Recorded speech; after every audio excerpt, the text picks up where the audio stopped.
Hi, this is Tim Sanders, founder of the Omnia radiation balancer, and I'm honoured to have been a guest on the Journey to Truth show. Now, with phone radiation, most people think that because they can't feel anything, nothing is happening. But the reality is that this radiation is causing a lot of stress and damage in your body, and your brain doesn't register that it's happening. The likelihood is that you'll only find out about it when this continuous stress shows up in the body as disease. And this is backed up by well over 10,000 peer-reviewed studies showing that EMF causes serious diseases when they tested it on rats. The Omnia radiation balancer removes this stress. It's proven to balance the blood, it brings perfect crystalline structure to water, and our kinesiology muscle tests show that the body goes super strong when you stuck it on your phone. And it works with 5G. You just order enough patches to cover every radiating device in your home and you're done. It lasts forever. But to be clear, let's not get complacent. We must all stop 5G together. So big thanks and big love to Tyler and Aaron.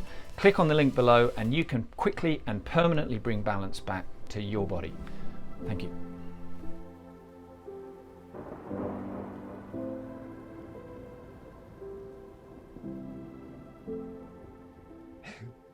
Hey, you're listening to Journey to Truth podcast. Quit laughing. Am I gonna have to take over for you? We're gonna. Well, I'm gonna be quiet. I'm just gonna zip. Oh man. Yo, you're listening to Journey to Truth podcast. Tonight we are joined by Axel Verstraeten of the Great Awakening Canada. Axel is a regular contributor, content contributor. He hosts, I guess you host your own channel essentially. Or do you want to explain everybody what your channel is? I know you work with a couple other people, and just kind of give us the whole rundown of your goals with that channel, and then we'll go from there.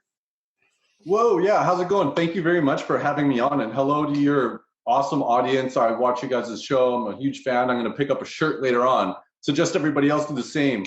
But yeah, no, definitely my channel just started in actually about a year ago, April 2019, when I just started kind of coming into my own awakening. I actually just woke, technically, you could say 2018, when I really started to get all the gears going.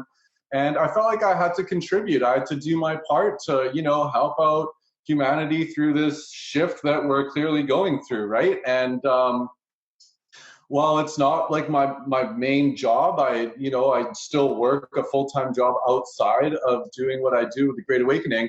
I'm trying to assemble basically a good team of people who I think are overqualified to help Canadians kind of understand the bigger picture, because people here don't really understand a lot of things that are going on internationally. We're kind of sheltered here in Canada. Our media is very bought and paid for, and we don't get a lot of outside information unless you actually really go out looking for it. So that's what it is. It's a project for the Great Awakening north of the border, and just the end goal for me would be to be able to have disclosure events in major Canadian cities. Yeah. I'm also partnered with Simon Essler, Graham Sims, and Alyssa Fox is our newest member, and we just actually recorded our first podcast style episode. It's going to be released sometime next week. And if you want to follow us, all you need to do is go on YouTube and type in The Great Awakening, enter, and we're right there on the first page that comes up. Nice. It must be nice to be a part of that algorithm, to be able to pop up. I know pages you have to type every word in to get that to pop up. So yeah, no, for sure. Basically what it was like from the time we created it, because that's when really the censorship started kicking in, right? It was spring of 2019. Well, at least that's when I, was really starting to research censorship. And I think everybody really started to feel it around that time. You actually had to type in thegreatawakening.ca for us to pop up. And then, as we all know now, the algorithm's been changed. It looks like white hats have control of the Google algorithm. People can actually search stuff while they're at home and do research while they have this free time. And for us, specifically at the Great Awakening, we got, I think, 400 subscribers in 2 or 3 days, because simply the ban was lifted on the algorithm, and now we ranked again. I feel like as we should have. Yeah, with many channels, honestly, I feel like I always tell Aaron, I was like, I wonder where we would be, because we started at the same time. I wonder where we would be if we didn't start in the middle of the whole suppression and censorship, because we never did get a chance to make it into the algorithm. Nobody knew about us until, obviously we started putting ourselves out there. But I just wonder, I wonder where we would actually be. I mean, not much higher, but yeah, I don't know. Yeah, no, I definitely, Aaron, we met in California at Dimensions of Disclosure last year. It was a pleasure meeting you, brother. You gave me a ride back to the airport. Yeah. So, I mean, if you've never gone out to one of these disclosure events, I highly recommend it. It's basically like one big happy family where everybody's super high vibe. I don't think I met one person I didn't like there. Okay, there was a lot of people who were really chitty chatty, but that's good because I like to talk too. Yeah. So definitely check them out as they come. Okay, but I don't know if we're going to be having any this summer because of the whole pandemic situation, but definitely a lot of things that are going to be talked about on this episode today are going to be why, and definitely it's justified as to why, with a lot of these things that are going on. So I've introduced myself. I've kind of talked about my channel a little bit, and I just wanted to kind of ask you if you wanted me to just kind of talk about some of my experiences. We should just kind of get into more current events. I mean, let's be honest, it's crazy out there right now. I think let's jump into some current events, because what the hell is going on right now? I mean, everything, every day we are living through the climax of a movie right now. It is, if you're paying attention, even if you're not, it still seems crazy. And if you're a Q follower, which I know you are, it's even more exciting because, we kind of, we're following all these leads, trying to connect the dots, trying to put pieces of the puzzle together. We have this whole celebrity thing going on. Everything is a lie. What's really happening? So what are your thoughts on everything? Well, I'll speak to the celebrity thing first of all. I think the reason why everybody's out of toilet paper is because the elites popularized that thing because everybody saw them running to grab toilet paper, because I think they see the storm coming before everybody else.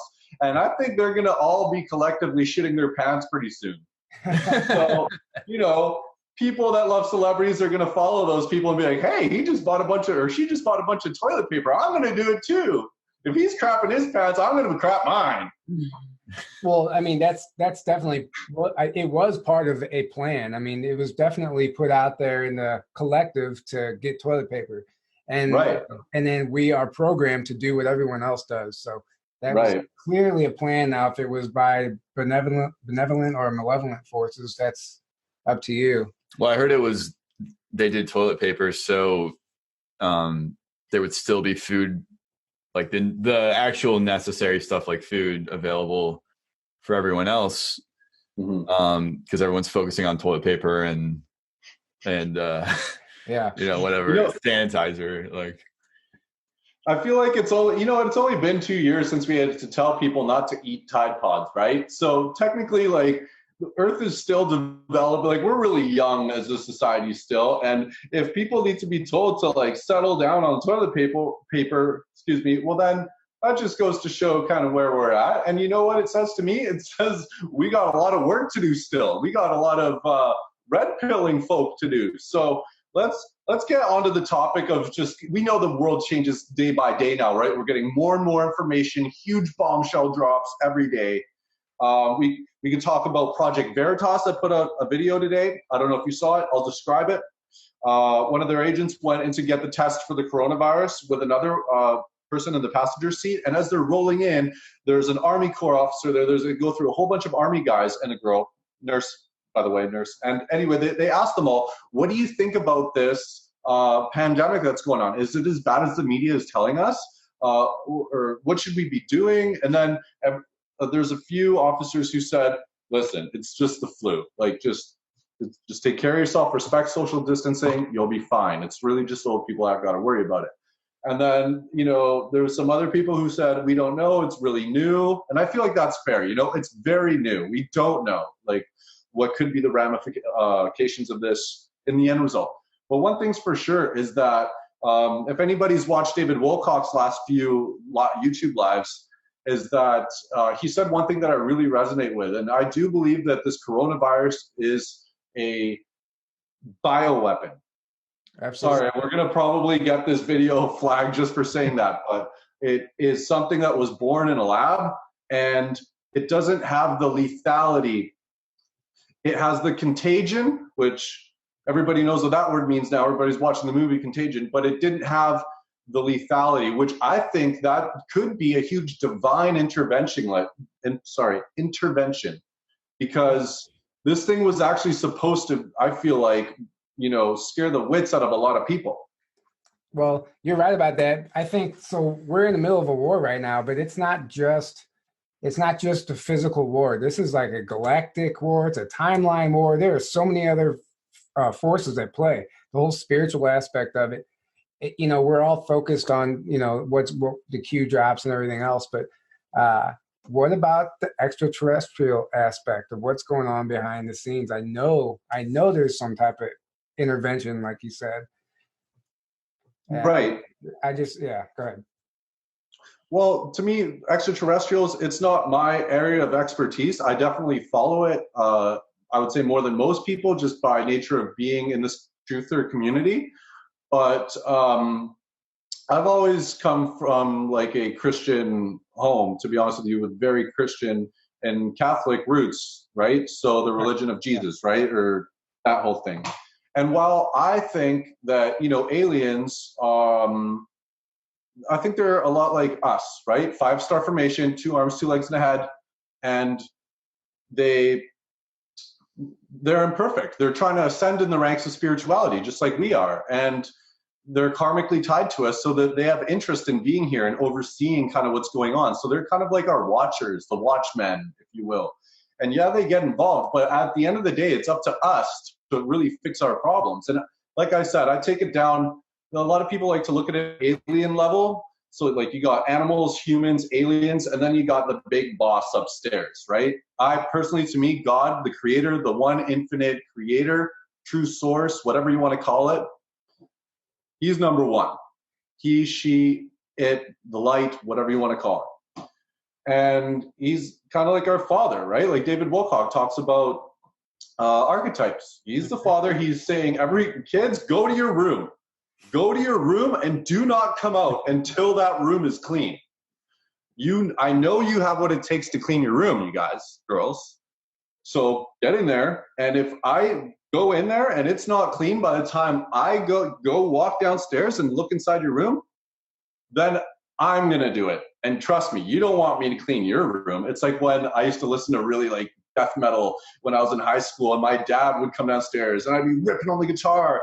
And one time only, he got really mad. He's like, if you don't like clean up your act and get all this stuff, like I'm going to tear all your posters down. I'm going to rip down all your magazine stuff. I'm like, no, don't do that, right? So I feel like we get attached to things, and now we have the power to understand that these things that we were attached to, like our educational systems, our religious institutions, like these are all our government, like these are all things that inherently are meant for good, but they've been co-opted to the point of like pretty much almost no return.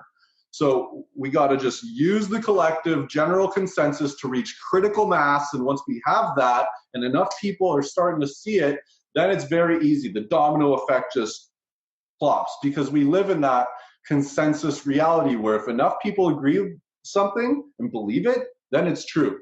I personally don't believe the devil is more powerful than God. I think the devil is there because God says, you know what, fine, I'll let you exist. You're pathetic.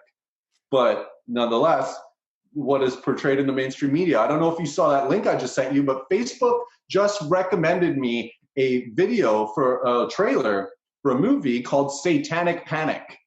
And this is something that I'm always saying, guys. I like hashtag Satanic Panic. I say it in my YouTube videos. I preach this stuff basically, because I do feel like they are the ones who, like, the table just turned. See how quick the table turns when white hats get control of, the world's most powerful military? Doesn't take much.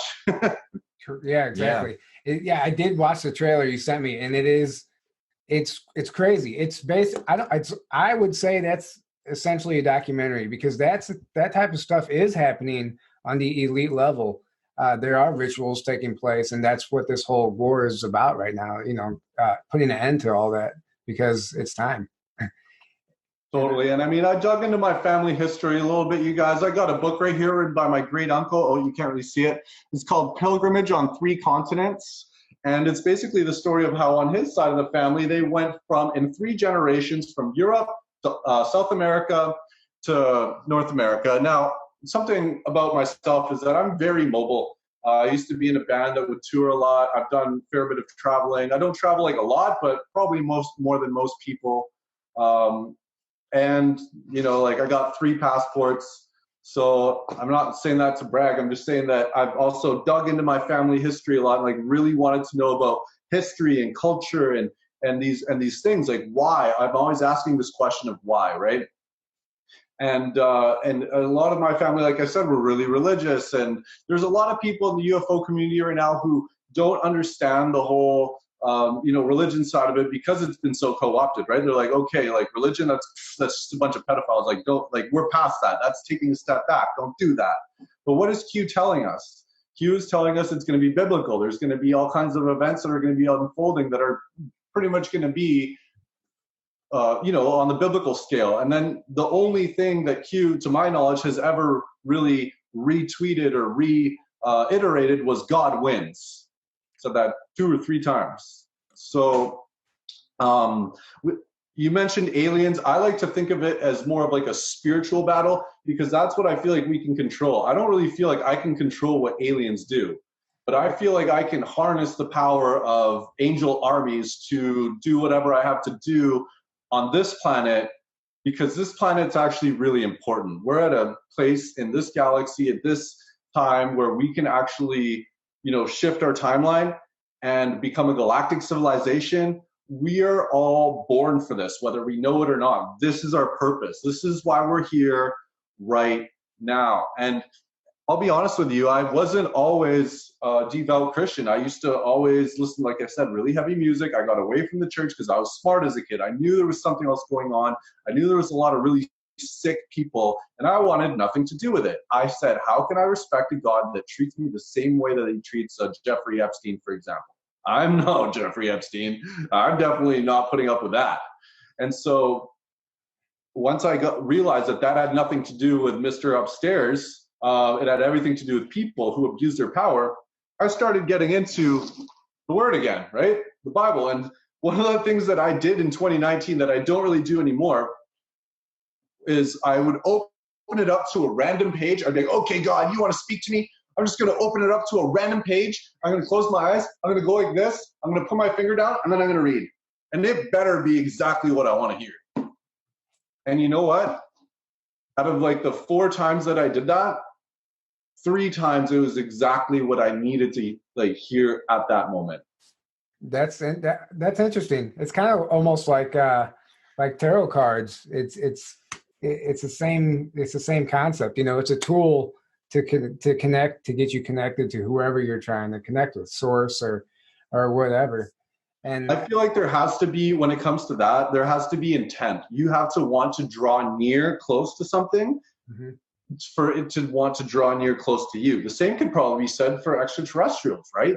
And I always wanted to know what people thought about things that were impossible, because as a kid, like when I was like before, I would say 7 years old, when I was like really hardcore, like I would lay hands on people in the bus and pray for them and stuff like that, right? So I was always fascinated about these stories about a God who could just split the waters for you. Like you're getting chased by a bunch of like an Egyptian horde, and you got to guide your people through this river, like the Nile.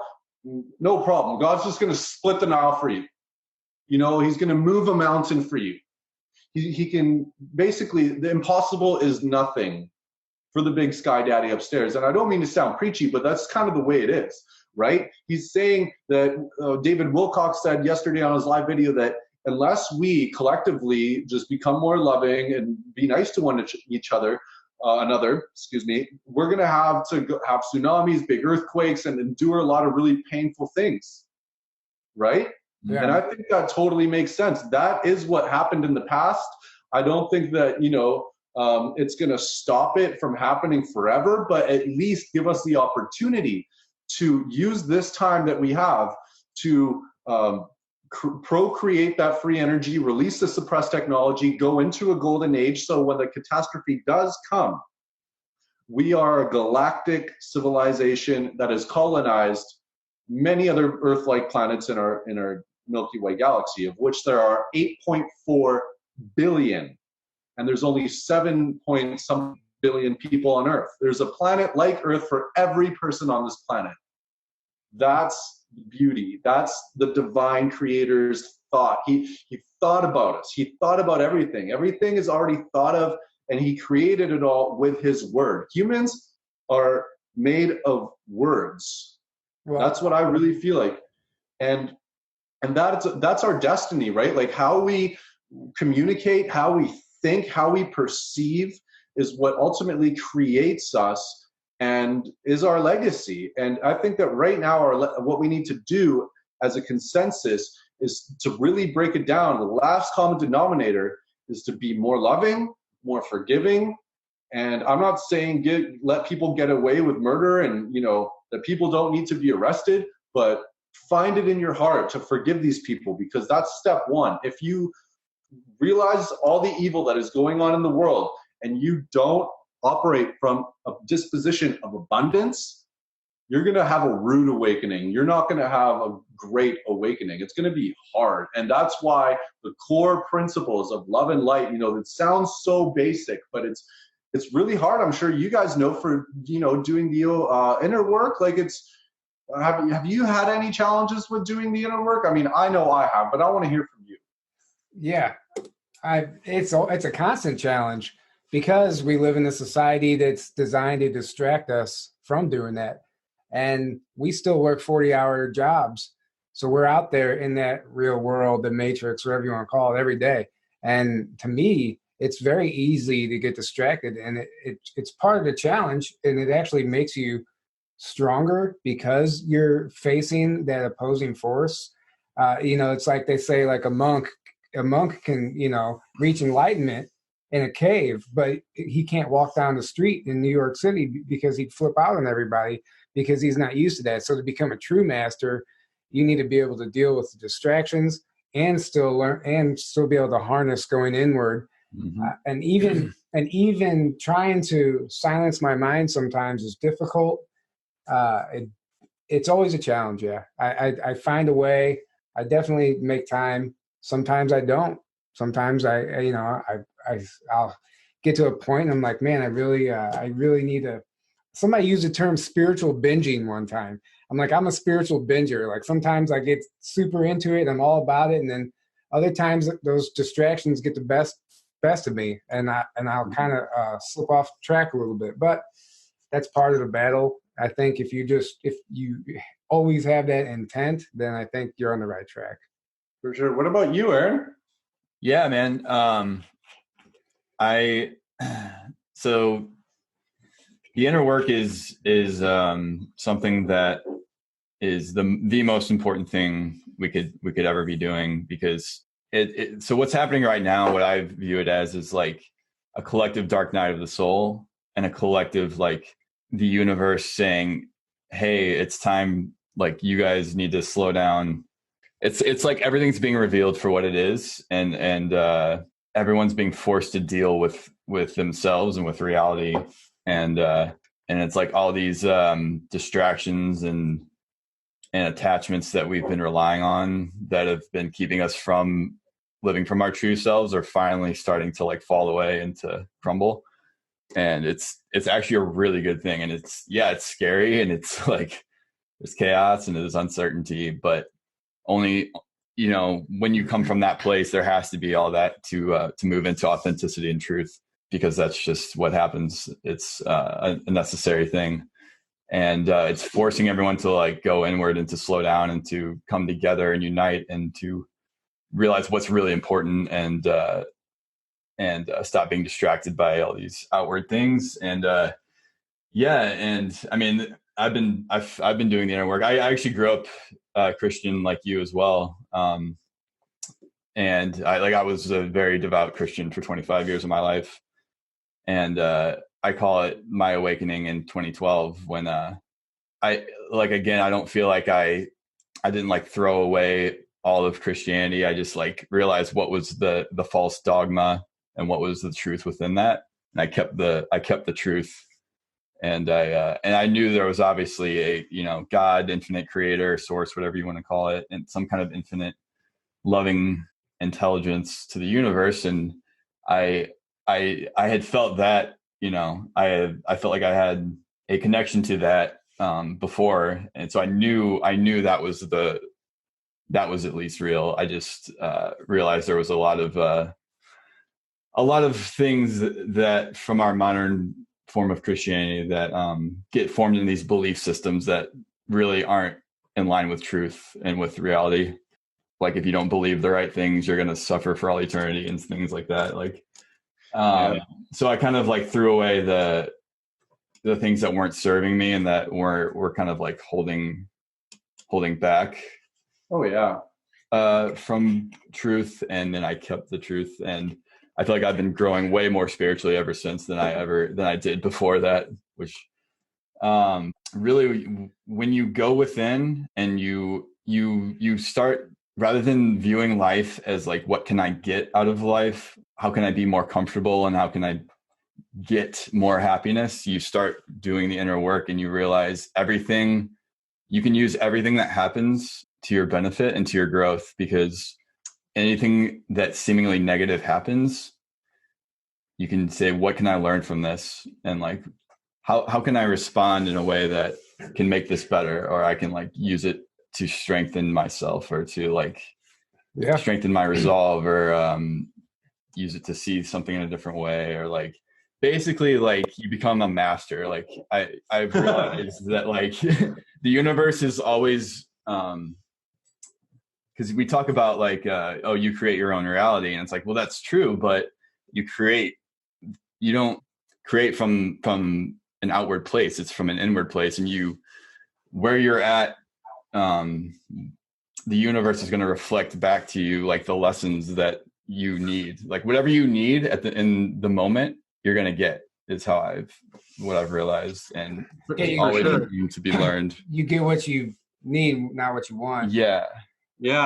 No, I fully believe that. When you were talking, Aaron, I was totally thinking about, how life is just a lesson, and you either win or you learn, but you never lose. And you only lose when you refuse to get back up, right? And it's not how hard you can hit. It's about how many times you can get hit and get back up. And, like your trials will not define you. And like I struggled with, I was a total junkie, man. Like I'll be the first to say it.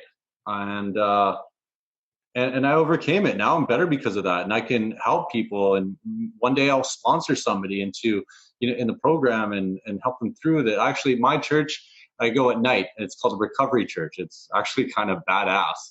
And, like you go there, they give the offering. They got these guys that full sleeve tats, bald head, huge beard. They look like guys that make bikers cry. And they're like passing around the offering, right? Like, and anyway, but that's just that, right? And I've struggled with a lot of things. And actually, I decided on April 7th last year, you know what? I'm going to get baptized. I'm going to do it. And I'm going to try to be the best version of myself that I possibly can. Not just to, show other people, but to really like make myself happier. And, when I die, when I have to cross the golden gates or whatever, I can actually be looked at and people will say, good job, well done. Not, oh boy, how did you end up here? Because I'll be really honest with you, everything I did, and you know how the Bible says, do not do this, do not do that.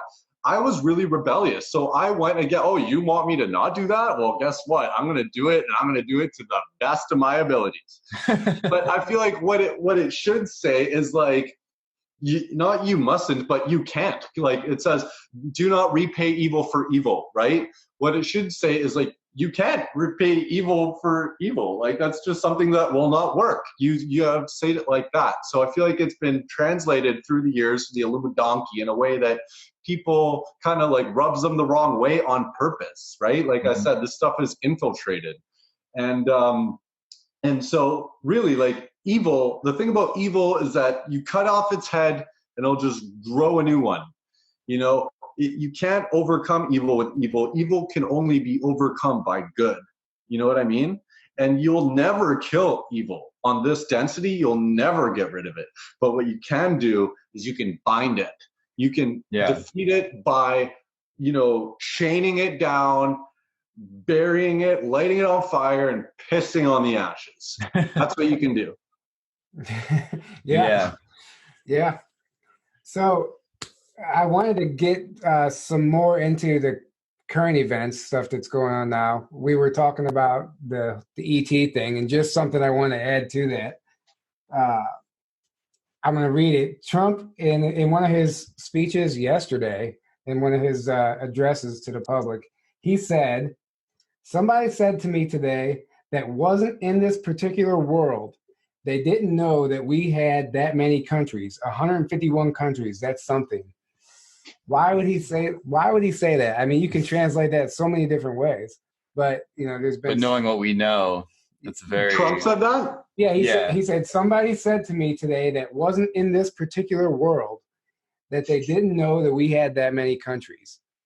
So you know, we always hear about the Trump. Because you could interpret that multiple ways. Yeah. Like a normie, so to speak, would be like, oh, he's just talking about somebody from either another country or like a third world country, maybe in this particular world.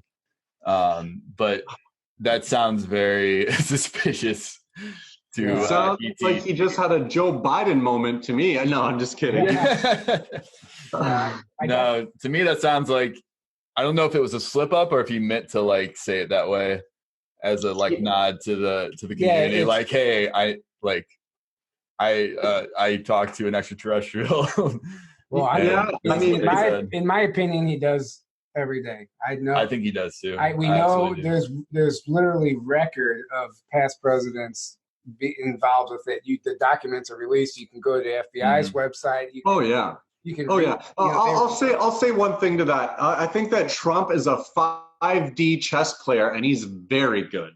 Yeah. Okay, and he also has a very good intelligence operation backing him up. There's 17 something intelligence agencies in the United States, if you count Q.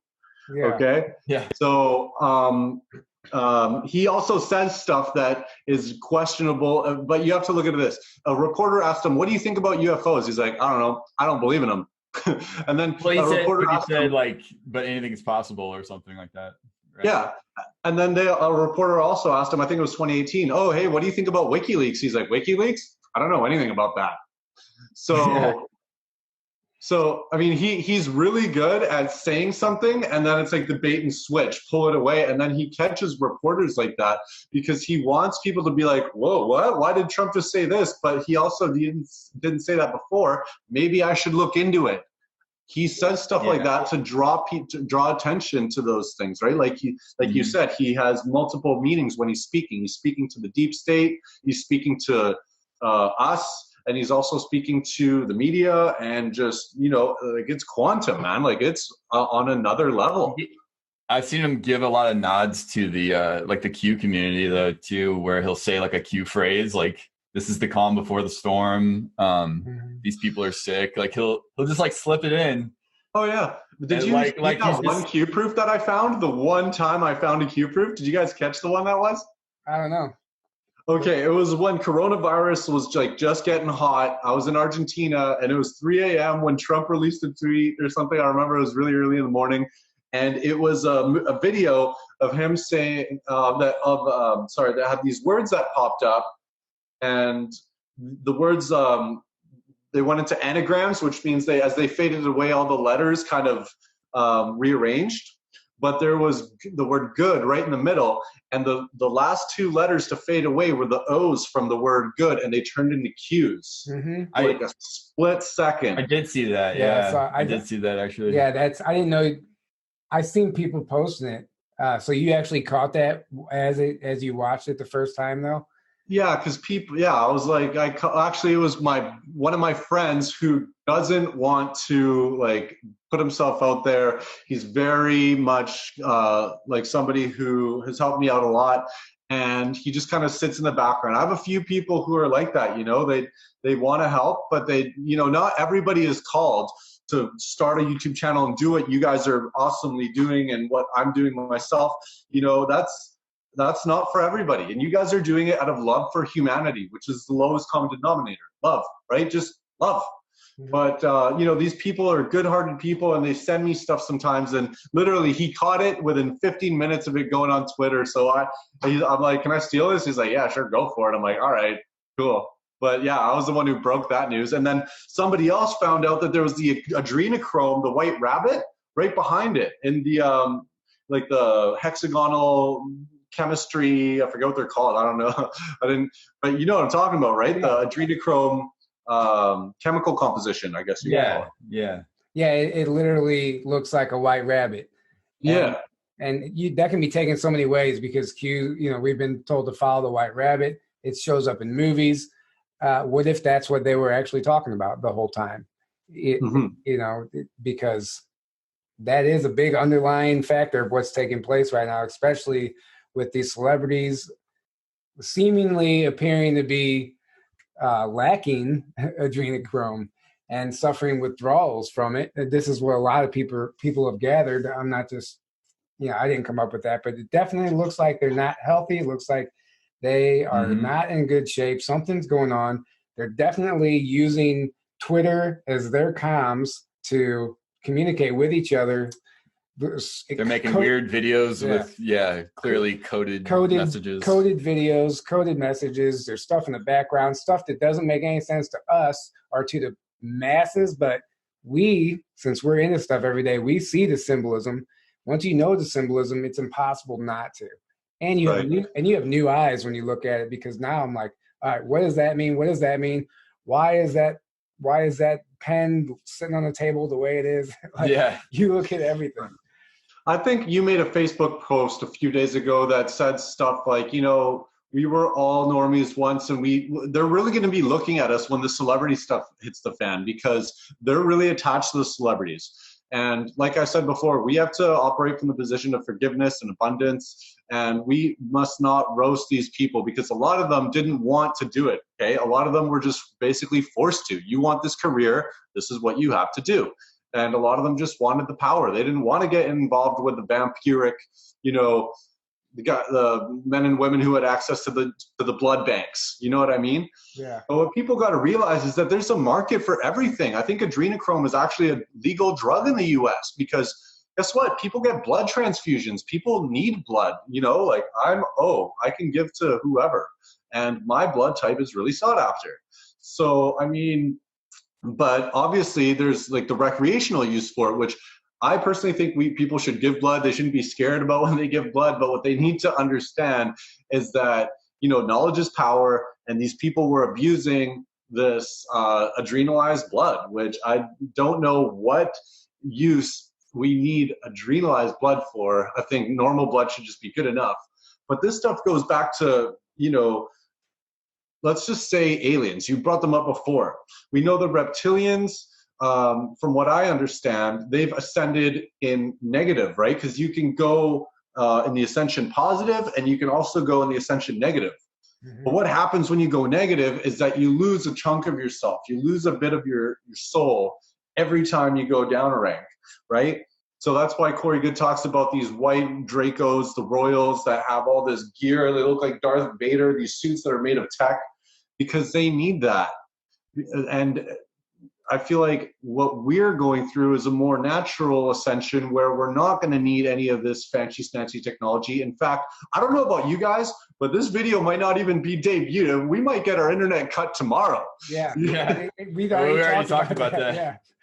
So really, I think this 3 days of darkness is going to be good for humanity. And people are going to learn how to do dishes again and, just operate like a normal human that, doesn't rely on fast food delivery and, whatever, right? Instant gratification is what I call it. And hopefully when the system goes back up, it'll be, or at least start to be restructured in a way that's a lot more beneficial to the collective of humanity rather than the elite few like it's been for so long. Balance. And like really just been like oppressing everyone else and been not conducive to, everyone's working all day, every day almost. And like Totally. No one has time for, But you know what people are doing? Starting to survive. And it's like, there's no reason for that. We have the resources. We just need a new system that works for everyone. Yeah, totally. That's what Trump's helping to bring about right now. Yeah, no, and that's awesome. You guys, I actually listened to Timber on the way, like when I got off work. Oh, did you? JFK's kids playing that song just got me pumped, and it never got me pumped before. But now that I look at it as like the Federal Reserve just going, yes, I'm just happy for you guys because when the state succeeds, the rest of the countries around the world succeed because we're all kind of America's like the center of like. I don't want to say the world, but it is the world's banker. And what were you guys wanting to say? Sorry. Nothing. I don't think. But we can talk about the Fed being merged with the Treasury and that whole new financial system, a reset that we might be seeing. We could talk about that, but I feel like we should make note of something that we can do to help out people who are just waking up now. There's a lot of people who are just waking up right now, and I really want to speak to that person right now. If you're somebody who's doubting this, if you're somebody who thinks like, all this stuff sounds great, but I don't know, wouldn't the bad guys have something up their sleeve? Okay, well, number one, that's why we're doing this, to wake people up for the collective. Number two, I think just look at your own things that you've been spending time on. A lot of people like Netflix, right? Okay, Netflix is a propaganda machine. There's so much stuff on there, new stuff that people can actually use to like seriously just red pill themselves. Like I watched, first of all, Pandemic. I skipped right to the last episode because I wasn't going to sit through a full season of that.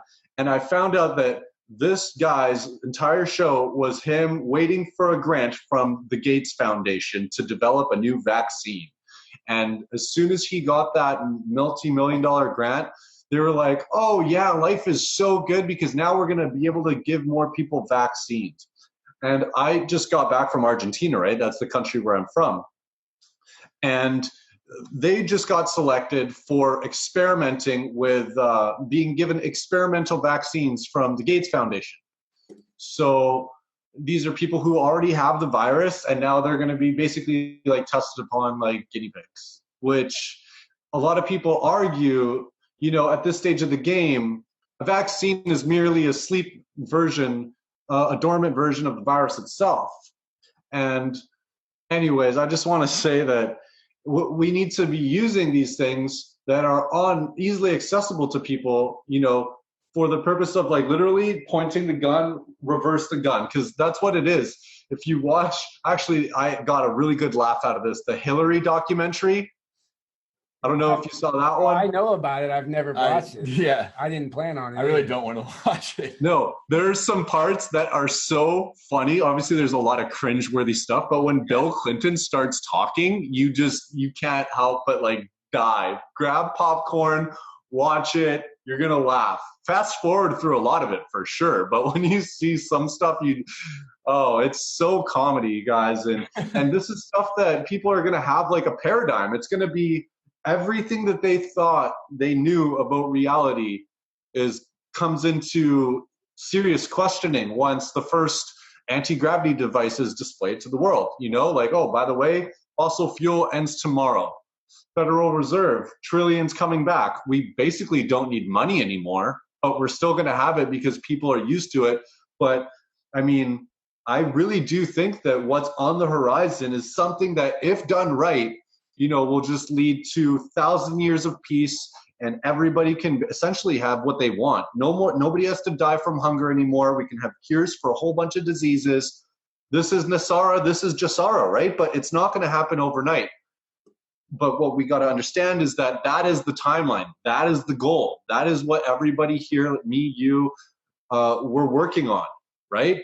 Yeah, 100%. I love it's not just about the Federal Reserve. It's not just about, it's about everything, all encompassing. And I really do feel like it all starts and ends with love. You know, everybody, that's what makes the world go around. Money doesn't make the world go around. Power doesn't make the world go around. Everybody wants to get in bed with somebody and fall in love. That's seriously what it is. Yeah, no, as well said. You put that very beautifully, because yeah, it's not just one aspect of it, and that's what's so confusing right now is because there is so many aspects of it, and every one is like, it's confusing. So when you focus on all of that stuff, you kind of lose sight of the whole big picture, and you just perfectly laid it out for everyone. So thank you. Because hey, no problem, man, no problem. We need to be reminded all the time because it's so easy. It's so easy to get caught up in stuff like that. Going back to the vaccine thing. So you were talking about, it's not, you know, this vaccine they're trying to push has the virus in it and it lays dormant in you until whenever. I just went down the rabbit hole of, you know, nanobot technology, and this is another thing that people are claiming is in these vaccines, is some type of nanobot technology that takes over it's an AI consciousness that takes over your consciousness, and it forces you to start craving things that don't actually support what humans actually need.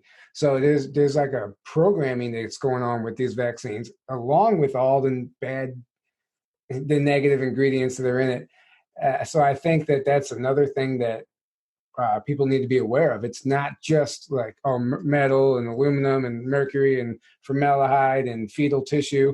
It's actually nanobot technology.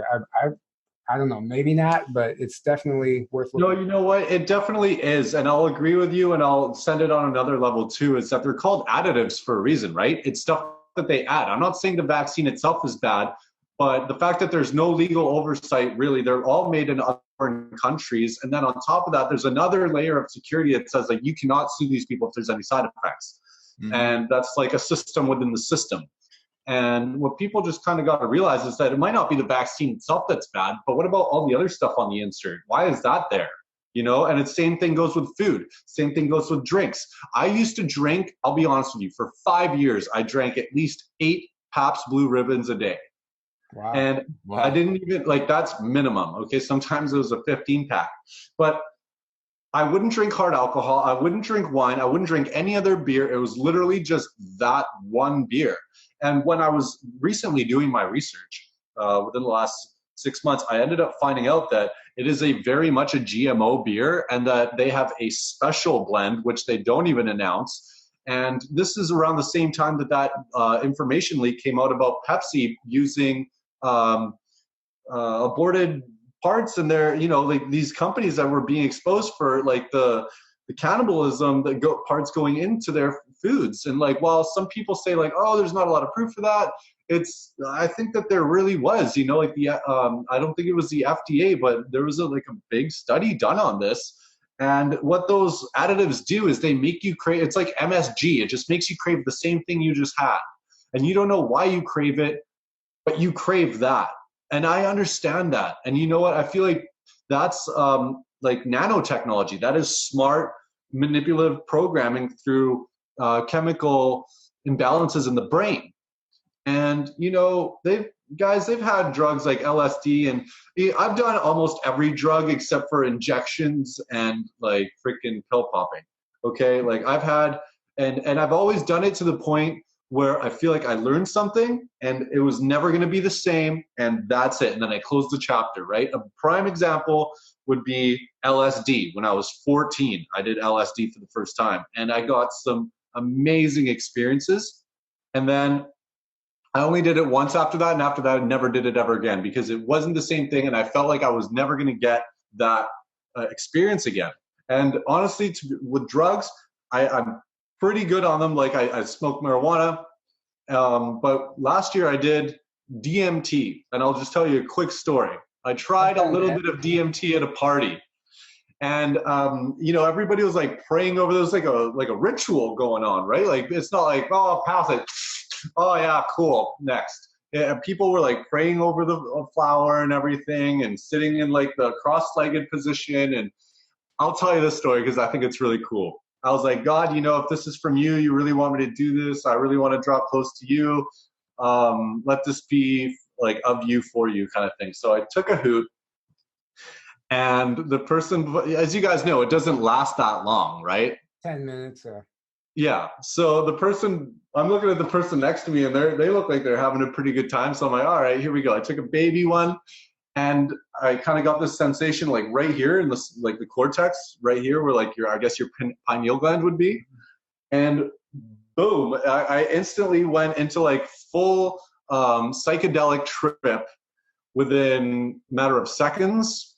And I started seeing this like psychedelic gate, like when I closed my eyes, and like when I touched my eyeballs like this, the lights just moved all over the place. And then I started having this like really divine connection with my higher self when I saw this light that was coming from over here, and I didn't know where it was because I had my eyes closed. Get this is funny. I opened my eyes once I thought I finished having this amazing God moment, and the light that was hitting me from over here was this person on their cell phone who was just droning off, looking at their device. And I'm like, that's funny. God used that zombie to give me a God moment. That's hilarious. That's amazing. Yeah, I've tried DMT, and the first time I did it, I didn't do the baby hit. My friend, I had my friend. He said all up for me. He's like, if you're gonna do it right. He had certain music playing, and I achieved what they call the blast off, where you actually just leave, and it was the most incredible experience of my life. Like you literally like leave Earth and like blast off into the universe, and you're flying, and you see everything in its sacred geometry. You see everything for what it's made of, and then I came to this realm, and I was welcomed by these ET women. They're like, welcome, we've been waiting for you. And they're like, I'm like floating through, and they're giving me a tour of this world where there's like colors I've never seen, things I can't describe. There's these little like trolls running around. I mean, it was so vivid and so real. I was like, and then you could open your eyes and see the room. You can close your eyes and go right back. And it only lasts for 10 minutes, and then it went away, and then like you just kind of go about your day. It didn't have any lasting effects or anything, and there was a lot more involved in it. But I've never experienced with it much more after that. And I agree with you. It's like once you do that one time, you kind of close that chapter. But I'm glad I did, because it was incredible. It was definitely worth it. Do you feel like that changed you like profoundly? Well, I noticed after that, my meditations, as soon as I would close my eyes, I'd be like, bam, deep into that meditation. It did something to my third eye. I know it did for a while, and then finally it drifted off.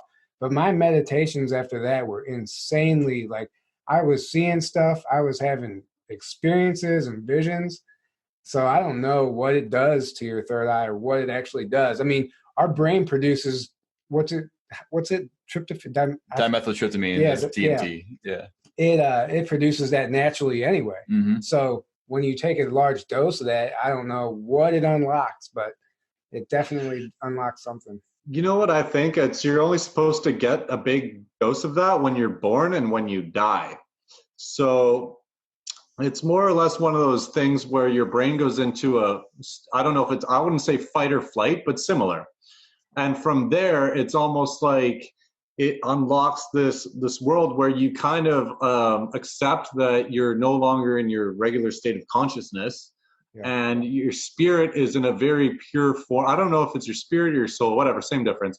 It's in a place where it's very exposed. Like your body, your physical vehicle isn't really part of the equation right now. And I feel like I had that with magic mushrooms, actually, which is another thing that I haven't done in years and will never have. I was walking down the street and the sidewalk just came up and it ate me. I accepted death. Seriously, like a tidal wave. It ate me. I accepted death. And from then on, I knew that no matter what happens in my life, that I'm going to be good, because I've, felt like I had that near-death experience that wasn't even really a near-death experience. I was just walking down the street. Yeah, sure. That's, I mean, there's a lot to be said for all that stuff. And you know what the craziest part about it is, guys, is when you have joint hallucinations. I feel like that stuff is crazy. I had a really good friend growing up as a kid. He was my childhood friend. And, I'll just tell you this crazy story, and we'll probably end the drug thing unless any of you guys got anything else you want to say. But walking down the street, and there was this guy who we both knew was the father of a girl that we went to high school with. He was a bigger, heavier set guy with a beard, white guy. He was a pastor, anyways, heavier set, like I said. And always wore dark clothing, right? He was a pastor, like I said. So he's approaching us, and I'm about to say hi to this guy. He's about 8-9 feet away. I'm about to say, "Hello, Mr. Day." And right as soon as I'm about to say it, the guy slaps my hand out and says, "Don't say it. It's not Mr. Day." And as the guy walks by, it's like a 7-foot tall, muscular, jacked African, black guy. And he's wearing like neon jogging clothes. I'm like, "How did you know that?" He's like, "Dude, I saw it too." I'm like, "But how did, it's not Mr. Day." I'm like, and we just had a joint hallucination at that time. But it was the weirdest thing, because the guy looked like polar opposite to what this guy actually looks like. Wow. Yeah. No, I haven't had a joint hallucinations, no, but I know people who have. We can keep telling stories, but I'd like to shift gears a little bit. Going back, just something I wanted to touch on when we were talking about this 3 days of darkness, or potentially 10 days of darkness. So did you see the FBI's tweet today? The FBI tweeted, I wrote it down here. "Today is #World Backup Day. Just a reminder to back up your data and learn more about additional ways to keep yourself safe from cyber criminals." Now, why would they tweet that if they're not expecting some type of shutdown? And then all the outages that people are reporting. Well, yeah, and then on top of and then Trump had a conference call with all the service providers today that was closed doors, which is also suspicious. Mm-hmm. And then apparently all these internet services have gone down temporarily over the last 24 hours, and that's possibly due to like test shutdowns. It's like they're testing the emergency broadcast system all over the place. Something's going on. Something's coming. I don't know what. I don't like to get overly excited, but. And then it's either going to be 10 days of darkness or 3 or days, and no one knows when exactly. Yeah. It's going to start tomorrow or when. Yeah. Or if it is even going to happen. David Wilcock, the intel he said from multiple sources, said 3 days of darkness. So 3-day shutdown of, he said, internet. Phone. The intel he got was internet and phone completely shut down except for 911, and for 3 days. Which is also interesting because sometime within the next 2 weeks. Because right when he announced that, so Sprint and Verizon users all lost their ability to dial 911, and they had the issue was resolved. But it makes me think if that was like some type of deep state effort to cut off that ability because they knew some type of shutdown was coming. And then if people, you wouldn't know, you couldn't call 911 until you tried. And what would that cause? Panic. And so there's just so much with it. There's so much involved. And the 10 days of darkness is what Q says, just 3 days. Some of that, I think, somewhere in all that is, some of it is misinformation. Somewhere, they're not, I don't know what, but it just seems like, this info is necessary. Mm-hmm. Something there is not accurate. They can't be telling us clearly exactly what's going to happen because it's just not how it works. But outside of that, it's like whether that happens or not, we know the mass arrests are either happening right now or they're coming because there's just too much happening. There's all the troops being deployed here in the U.S. and then in Europe, 37,000 they said, and they're working with the UN. What was it? Operation. Whatever it was called. Ring of Fire. Defender Europe 20. Defender Europe 20. No, Defender Europe 20. And there's all these other, rig for red, like we did the top of the Empire State Building just lit up red. Yeah, did you see that? The top of the Empire State Building, the whole thing turned into like a lighthouse, but it was red light, and it was a spinning light on top. Yeah, now, see, you guys are American. You guys are really into that. I'm looking at how many troops Trump sent to our border, and how our prime minister is pretty much like shit scared right now because he's a crook. He's part of the cabal. Yeah. Yeah. So what is taking place over there? Is there anything in particular around you, or what have you noticed? I found a video today that is the chief of executive officer of not the CEO. He's the head guy of CSIS, which is our intelligence community. He's basically the head of the intelligence command here in Canada, and he's basically laying it down for Canadians, saying, "Look, your schools have been infiltrated by foreign interference. We have so much foreign interference in Canada." And he says there's tens of thousands of pages of documents that are going to be released to the Canadians soon, so we can understand in clear detail how we've been had, how they've exactly pulled the carpet out from under our feet, done billions in money laundering, and all. He's just going off about all the stuff I already know. But this is literally getting dropped on Canadians from one day to the next. Just like, here you go, no lube, boom, here you go. So I think it's going to be very troublesome. At the same time, great, but people aren't going to know how to react to it. But this is literally the authority. I'll send you the link.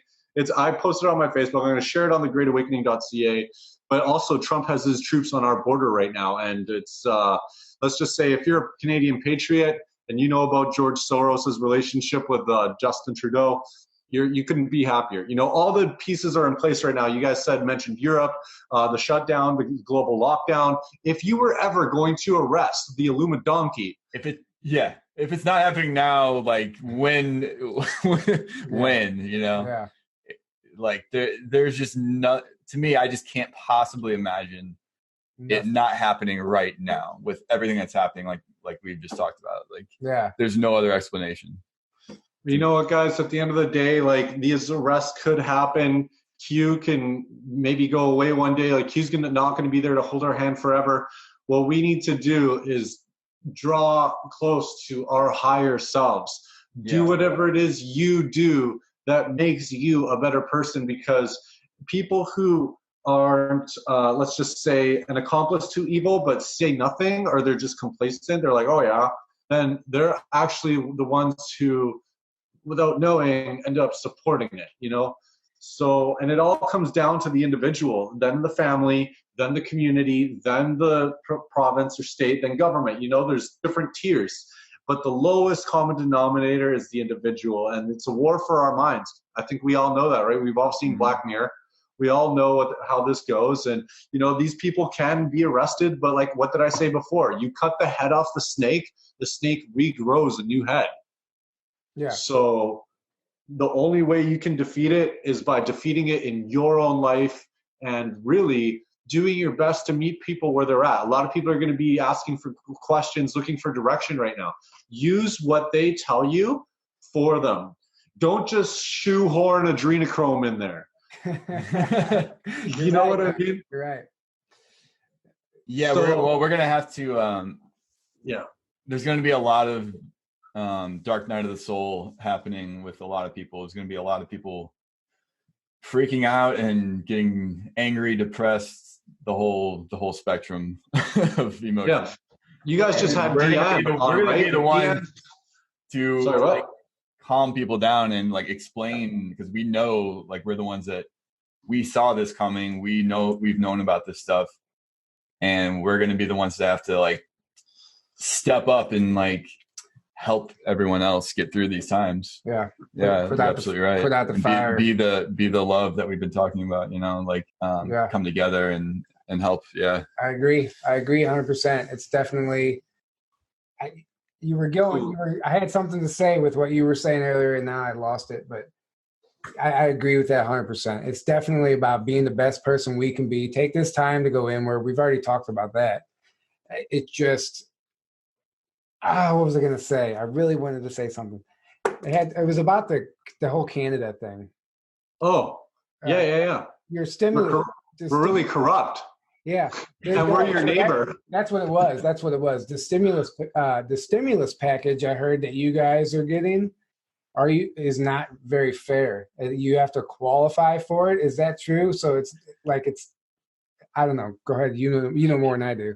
Yeah, for sure. So the package is $400 that's being offered. I think families are eligible for more, but for the individual, it's $400 that they're eligible for right now. And then on top of that, there's been a carbon tax that we got this year through the Paris Climate Accord that just got increased while nobody was paying attention due to coronavirus. This is not a time when we should be having, because gas prices are plummeting. Right? Yeah. Gas is super cheap right now. But why are we still taxing for the carbon tax? So there's that. There's also the fact that, like, I was just in Argentina, right? Argentina is paying its citizens to stay at home, mothers to stay at home, their wage. Most people are getting like a decent amount of money to be able to stay home and live and have enough for food and stuff. But the thing is, in Canada, we're not even getting that, like it's been response. And it just goes to show, like, if Argentina, a country that's borderline third world, can do it, why can't we? Oh, because this guy wants to bleed Canada dry. He gave all billions of our tax dollars overseas to foreign aid, which is basically, funding abortion and climate change in the Congo. And it's like, dude, like, you're so corrupt. And I honestly do think that Justin Trudeau is on the list. I do think that, the fact that his wife suddenly got coronavirus and he didn't even want to get tested for it and he was laying low. There's just too many coincidences. And this is what people need to realize if they're still on the fence, is that there's just too many coincidences for these things not to be true. And you know what people will one day call conspiracy theorists, that's going to be the new word for critical thinker. Because quite honestly, once one of them is proven right, I think a lot of them will just be like an avalanche of information, and it's going to be too much for people. But it's only too much if you're not really set in a good, solid foundation where you can deal with hard-hitting information. Like, for example, when I found out about elite pedophiles, I was honestly like, yes, like, I get it now. Yeah. It was like an aha moment. Same. It sucked, but a lot of people aren't going to get that because that was like my whole thing, my whole life, right? What kept me away from like a lot of good in my life was the fact that, all this crazy, I knew about it, right? Like back in my mind. But then there's people that aren't going to receive that information well at all. They're going to be really taken back. So I think, what we can do is all we can do is try to not make it seem so dark, because people are going to think that the world is really dark right now. But night is always the darkest before the dawn, right?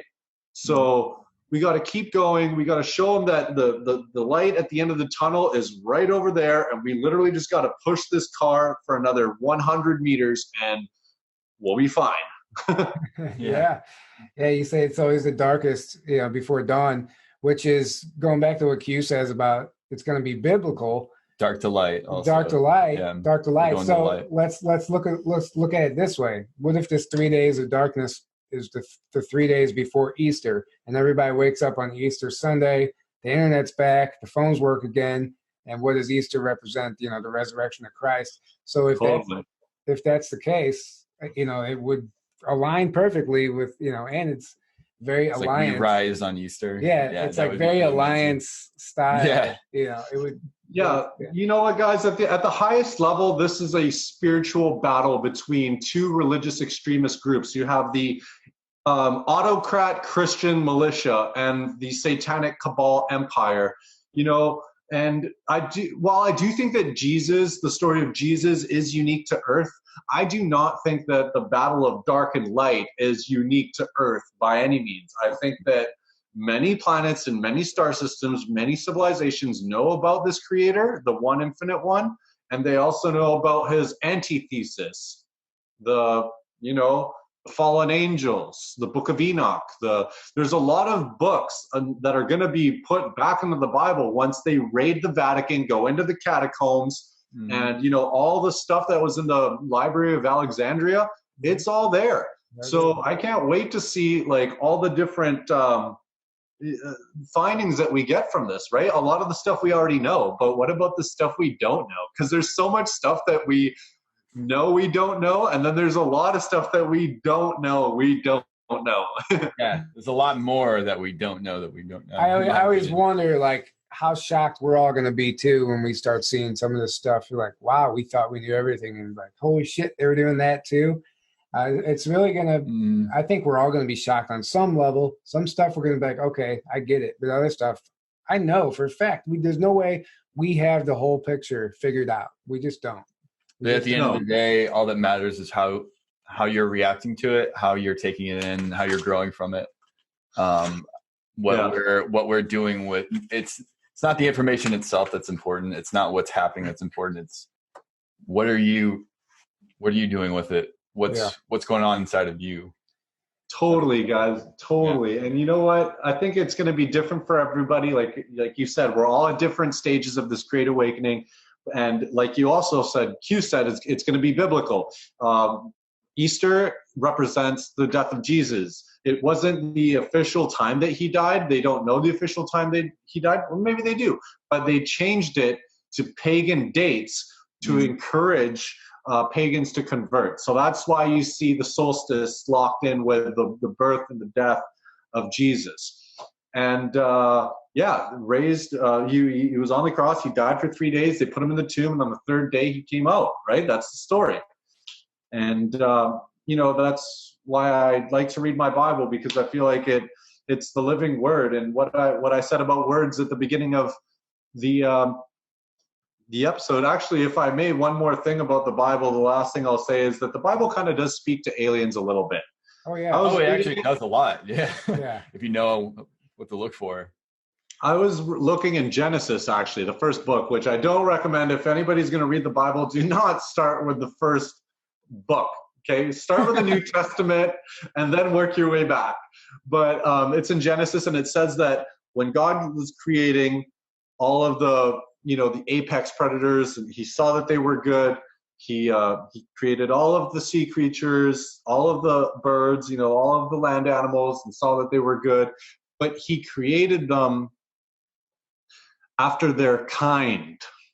That's what the Bible says. He created them after their kind. So you want to talk about blue jays? Okay, maybe, blue birds, he created them after their kind. So I do think that this planet, everything that we kind of see on it, Corey Good talks about 7-foot-tall mantids.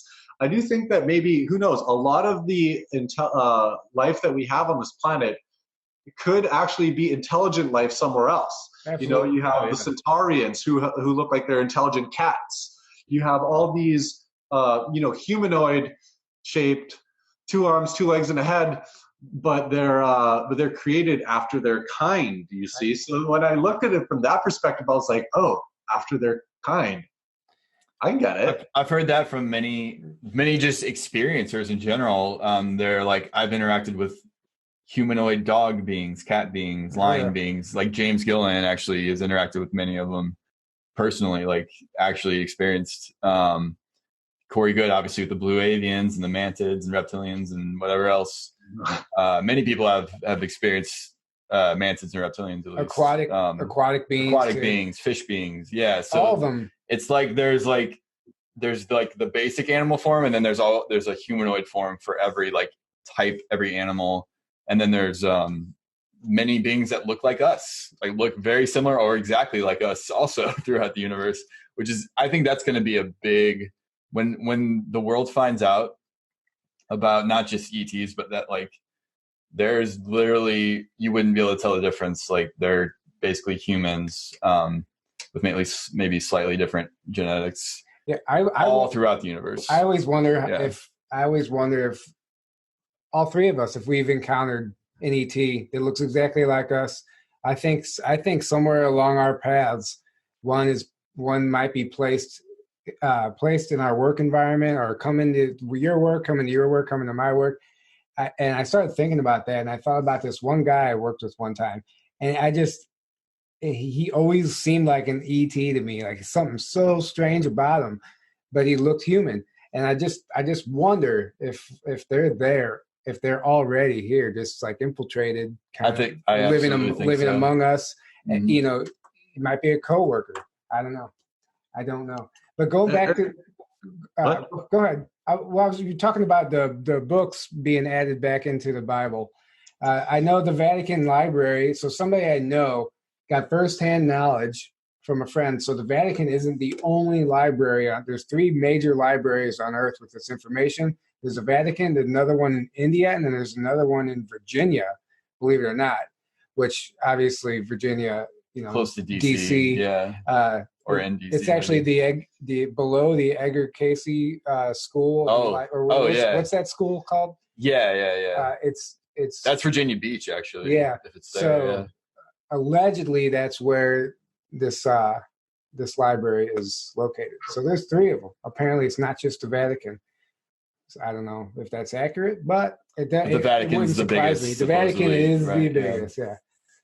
Yeah, definitely. And there's been multiple insiders, like Emery is one of them, that has said what, like, they've been in it and seen it for themselves. Yeah. Well, you guys seen how many priests have died? I mean, in Italy, just from this like coronavirus. I mean, I do think that a lot of the earth is hollow, right? And I'm on earthquake watch. And there was an earthquake in Croatia where nobody died, but I think it was like a 5.4. People said that they like heard something from the report. Like, you got to actually go on European news and then look at YouTube comments, right? Like, that's what I do. And I honestly wouldn't be surprised if that was a dun that got taken out. Well, Jermaine Chavez, he's actually on top of all of that stuff, and he follows the seismic activity, and he's already figured out how to decipher between a regular earthquake and an engineered one or a possible bomb. And Justin Deschamps was so impressed by Jermaine's research, he actually wrote an entire article based off of Jermaine's research. Did he really? Yeah. No, I didn't. Yeah, he actually got. It's actually fascinating, and he's really on to something. I do think that a lot of these domes are being destroyed right now, which would explain a lot of these earthquakes. I think that's highly likely. Right. I mean, they're basically surrounded right now, you guys, like the Illuminati, the cabal, whatever you want to call them, deep state. Trump is the deep state now, and the alliances, and they're defeated underground, they're defeated above ground, and they're on the ground now, and their house is on fire, and they're surrounded. So they might as well just come out with their hands up, plead guilty, get a lesser charge. You know, a lot of these people, like especially the higher ups, I think are going to be given special treatments because of their influence and their power. But I mean, hey, pray about it, right? Like, meditate over it. And who knows what can happen when the collective consciousness is unified, right? Supposedly, live in that reality. We're on that timeline now. Yeah, absolutely. I was just saying, supposedly a lot of them have already flipped. Probably the lower down ones that were basically just like stuck in the deep state and the cabal. Like they didn't want to be doing that stuff, but they're controlled. Like that's how their system works. It's a very controlled system. And a lot of them I think the good guys like gave them protection or whatever. And they're like, hey, if you help us out, we'll give you this. And then they flipped, and now they have all their inside info that they've been using to help the alliance. Well, and that's a big reason why they've been able to do so much, because they have like their own guys that infiltrated things, and then they've had people flip from the deep state to help on the good side. And then I think there's a lot of what we're doing to them. We're just doing what they did to us. We're just infiltrating them, right? Because that's what Jeffrey Epstein and Harvey Weinstein did. They didn't die. They basically sung like a songbird and gave names so that they can connect it to royal family and this, that, and the other thing, right? Yeah. So Mr. I didn't kill myself. Whether you want to believe Jeffrey Epstein is dead or not, he's not coming back into the public light. Like that guy is probably got all kinds of facial surgery and stuff like that. And he's Nestor living in Jamaica. He's never going to be successful. Yeah. No, Yeah, totally. Yeah, all these celebrities going down with the coronavirus, all stuff. We know it's a big cover up for something else. In that now we have like Queen Elizabeth. I mean, all like even elites. Somebody, I think Tiffany Fitzhenry tweeted or something saying it's funny how you have to own 4 houses and a private jet to come down with the coronavirus. Yeah, it's a requirement. Yeah, it's a requirement to have the coronavirus. So there's definitely, it's so obvious if you have the eyes to see it. It's so blatantly obvious. You talked about them coming out with their hands up. We actually we saw a photo of Tom Hanks with his hands up being escorted by some type of, I don't know, authority.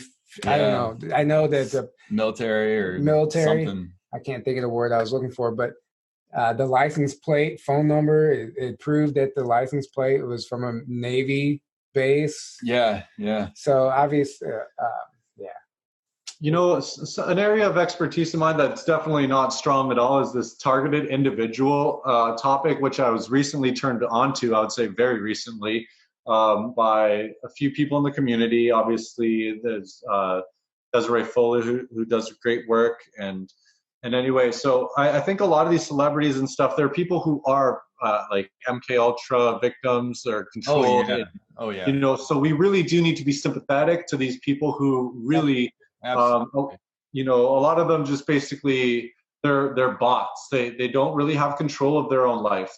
That's why we're really the ones who are free. They don't really have a real religion, like, or I don't want to say religion, but spiritual practice. They have to take from other people because it's vampiric in nature, right? Mm-hmm. Like that's why when I switched over to the truth community, I sounded really weird to a lot of my friends. And like as soon as I started getting really woke, like I'll be honest with you, like my band kicked me out. I was in a band and like they're like, no, like you're weird now. Even like my dad was like, you know, actually I told him about the deep state and stuff like that. Like we were just having sushi one day and he like almost started to cry, man. He's like, I can't believe that my son would be so stupid as to fall for something like that. I'm like, wow. Yeah, I've had friends tell me like, come on, man, you're smarter than that. You know, that's just part of it. But I know. Look at us now getting validated in a certain sense. Yeah. And that's why we just have to be like ready for them to come back and just be like, hey, you know what? It's all good. Like I forgive you and don't worry about it. Right. Like, and if you have any questions, don't hesitate to ask because I'm here for you. Yeah. Well, David Wilcock did something in his last meditation, which I found it very odd, but I liked it. It was the first time I've ever meditated and imagined people being arrested. Because he was like, now imagine them breaking into the building and arresting these people, but you know, praying for these people and holding space for them, because a lot of them were there against their own will. Some people probably were all for it. Who knows? We don't know the story. I even today in my meditation today, I took that advice and I did it again. I just made sure, like, just to forgive everybody and basically hold space for them, send them energy, healing, whatever it is, you know, whatever I come up with in my head whenever I'm doing that. But it's something, you're right. We need to, I see Facebook posts that are like, I can't wait till this mother effer goes down. I want to see him choke, blah, blah. I'm like, this is not good. It's like they want to see these people tortured. Yeah. And I get which is the revenge aspect. That I get that you're angry with them. Yeah. But it just kind of shows you at what stage people are at. I think if you can make forgiveness the normal reaction instead of the hatred and the anger. Don't get me wrong. I see stuff sometimes and I'm like, God, I hate that guy. But you have to remind yourself, you really just have to. Which is something that, like when you look at like Jesus, like to me, he was like trying to show us how to live correctly. Essentially, he's like, hey, people are going to do a lot of bad things to you.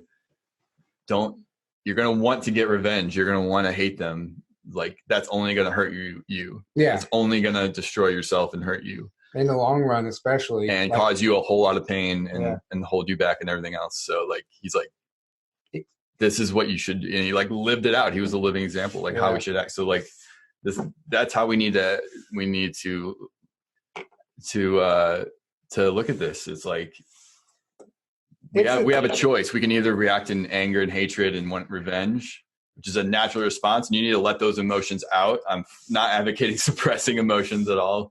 That's actually a really bad thing too. But you don't have to act on those emotions, and I think we need to forgive, and we need to realize like we're all capable of horrible things. It's just these people happen to have like acted it out and gone to the extremes with it. Yeah. And you know what Luciferians are, you guys? I say this on my channel. Like, they're huge believers in God. Like, they are basically like really devout Christians, 180 degrees. Okay. Yeah. And one thing about Lucifer is that the Bible actually says that this world belongs to Lucifer. Like, this is actually, he has reign here, but only because the Creator allows it. Like, we have free will to do whatever we want. Doesn't mean it's going to work. When people think, like, for example, when I turn on the clicker and I see on the tube Justin Trudeau and he's yapping away, I feel so nauseated. One day I actually looked at, somebody and was like, I'm going to be the guy who freaking removes that guy from office. And they're like, man, don't do it, man. Like, one guy's like, you'd be a national hero. And the other guy's like, they're just going to put another liberal bot there. And I'm like, you know what? You're very right. And we can't have that knee-jerk reaction. We have to look at things objectively. And a good way to do it is to just get into literature. Like, seriously, read a book. I've read the Bible twice. I'm reading it again because every time I do it, I get a new revelation. And you know what? Netflix has actually become a really good source for like, they got really good like Bible shows on there right now. They have The Messiah, which is just one season. It's awesome. It's a Muslim Messiah who's like Jesus, but he comes back and he starts doing all these miracles, and he ends up in a face-to-face meeting in this with the president of the United States, and it's like really intense. But there's that one, and then there's also another one I just recently watched, which is the story of Paul. Paul was the guy who wrote a lot of the New Testament. He used to kill Christians everywhere he went. He'd wake up in the morning and be like, how many Christians can I kill today? And it's the story of how he basically got saved. And before Paul, everybody who believed in Jesus was a Jew. And that's why, they wanted to kill all the Jews, whatever. But as soon as Paul got saved, that's what opened the door for people who weren't Jewish to be able to essentially look at the word and like understand it. And because I don't know, man, there's just so much history there. And I'm a huge history fan. And I do feel like with Q saying it's going to be biblical, it's not just going to be a feel-good story. It really is going to show us a lot about our history. And like, guys, there's a reason why we're in the year 2020 right now. It's because they nailed that innocent guy to a cross.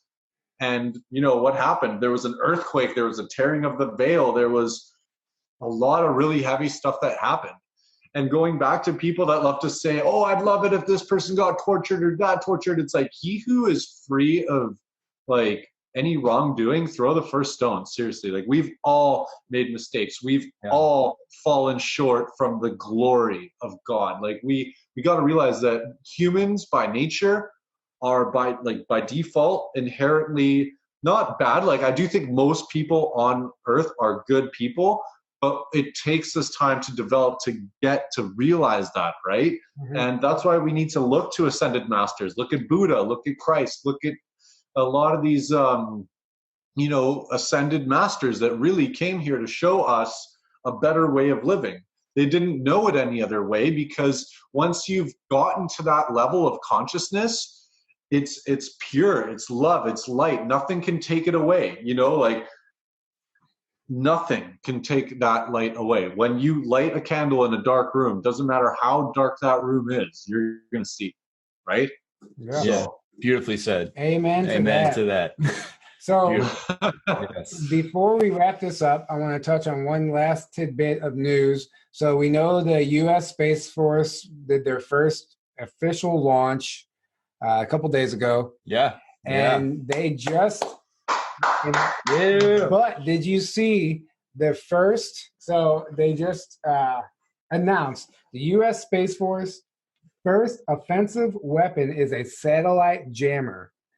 Oh. So, and then now people are That's tweeting. Somebody was, the first tweet or retweet that I saw is all I can think of is Space Jam. A satellite. Yes. Yeah.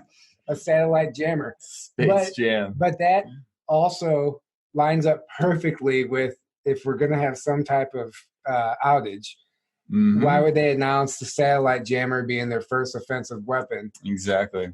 And it's all perfectly timed. It's just something else to consider. You know what else it could be? Remember the 5G satellites that we were talking about? Oh, yeah. Maybe it's still like, take those out. Could be too. Could be too. Yeah. Yeah. That whole 5G thing, we can talk for another hour on that. Yeah. You know what I think, guys? I think Yes.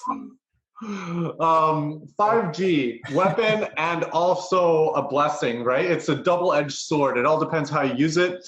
Instead of having the big tower, which covers lots of area, you got the little towers that cover little bits of area, which means you need more little towers, and it's actually classified as a class 2 carcinogen, the microwave emitters that they're actually using. And apparently what's acceptable in the States is 20 times higher than what's acceptable in countries like Sweden and Belgium. A lot of countries have actually flat out said no to 5G.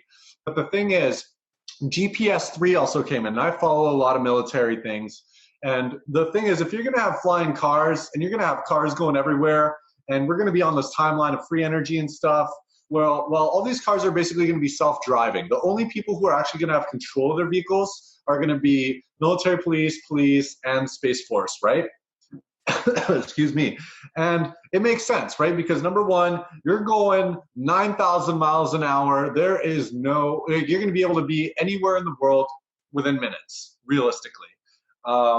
So there has to be a system. It's going to be locked into GPS 3, which they need a new fast internet to be able to monitor and control everybody. Because let's just say somebody hacks it, the Space Force has got to be on it, because it's the same thing as an international flight. You could easily fly into a village, put 300 villagers into a craft, and take off with no tire tracks, no footprints, just a fart in the wind. And that can't happen, right? Like, we can't have that.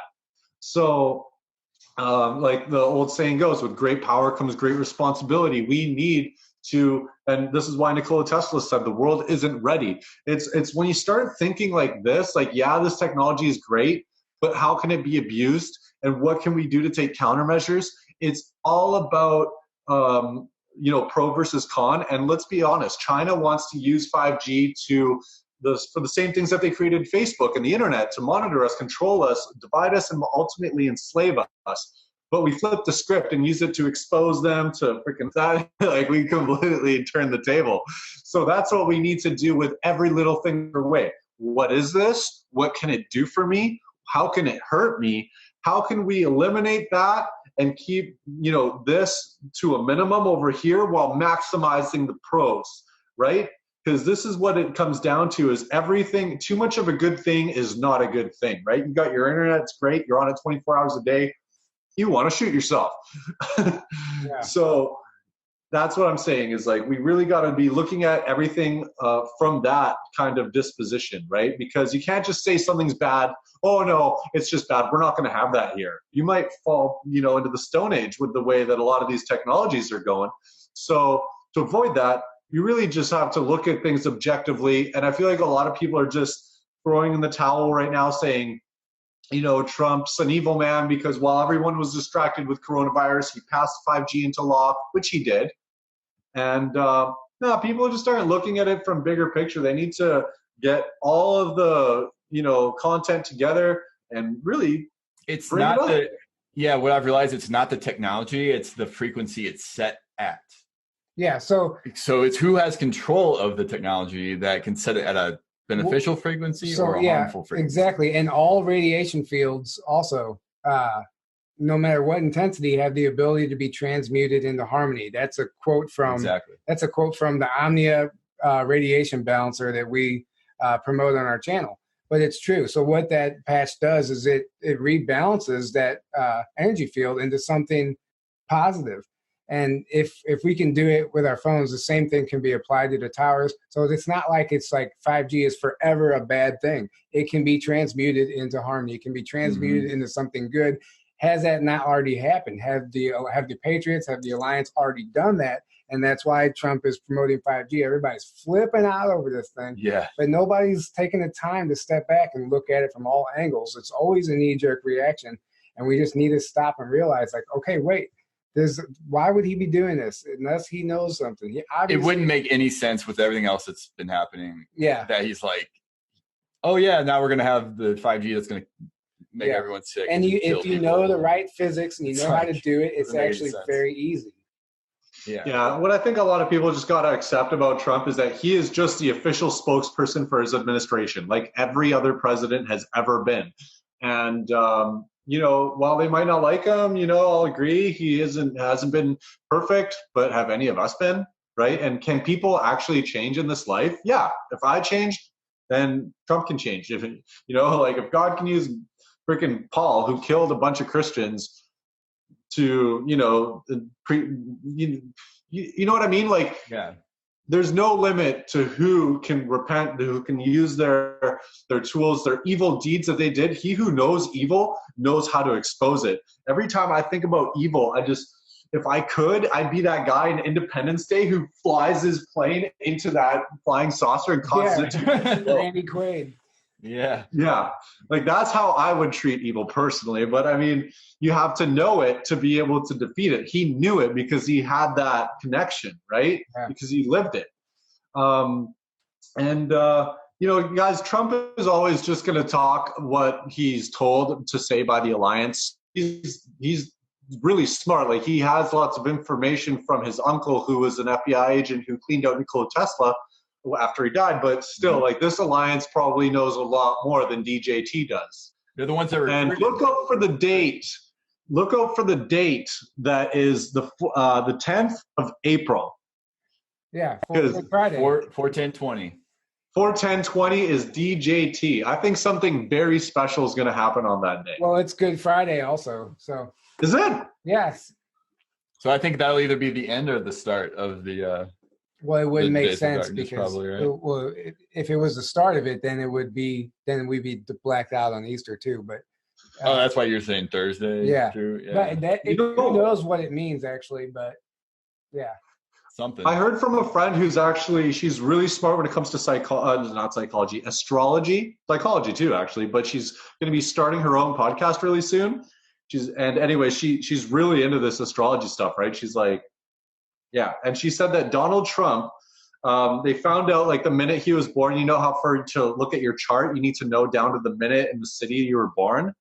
He was born on down to the minute of a solar eclipse. Really? Yeah, that's what she told me. And, like, I don't doubt anything she says about astrology. Like, this is her community, this is her niche. Like, yeah. A quick side note on astrology, and then we'll have to wrap it up. No problem. So there's so many people I know that don't believe in astrology. I guess a lot of my old friends, they just think it's bogus. So, like, I don't know. But then you ask them, how do you think the tide is created? And they'll always say the moon.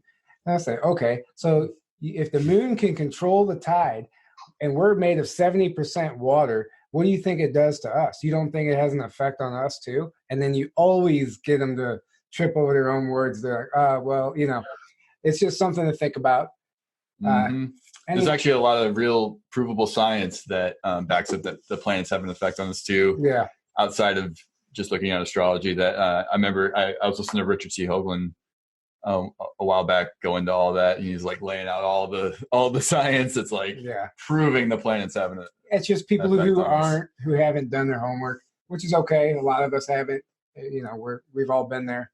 Yeah, totally. That's one area that I feel like I still have to get better at, is learning about astrology, because I do think it is relevant. It's something that is very material, but it also has clear evidence of the divine, like, right there in your face. So, yeah.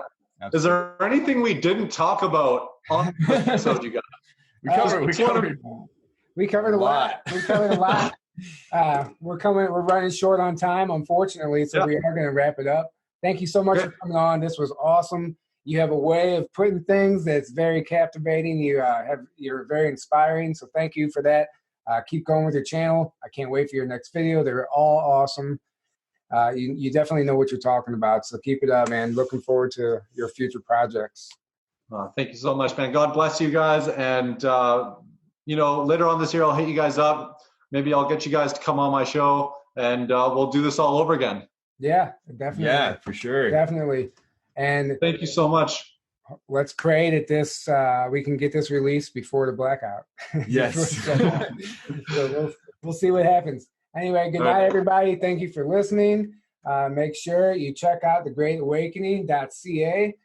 Is there any other way people can reach you, or is that it? Yeah, our domain is thegreatawakening.ca, but if you want to find our YouTube channel, you just have to type in The Great Awakening. I don't know how I lucked out and got that username, but I think it's pretty badass. There you go. All right. Good night, everybody. Thanks again for coming on. We'll talk to you guys. Take care, everyone. Have a good day. Or night. Next week, hopefully.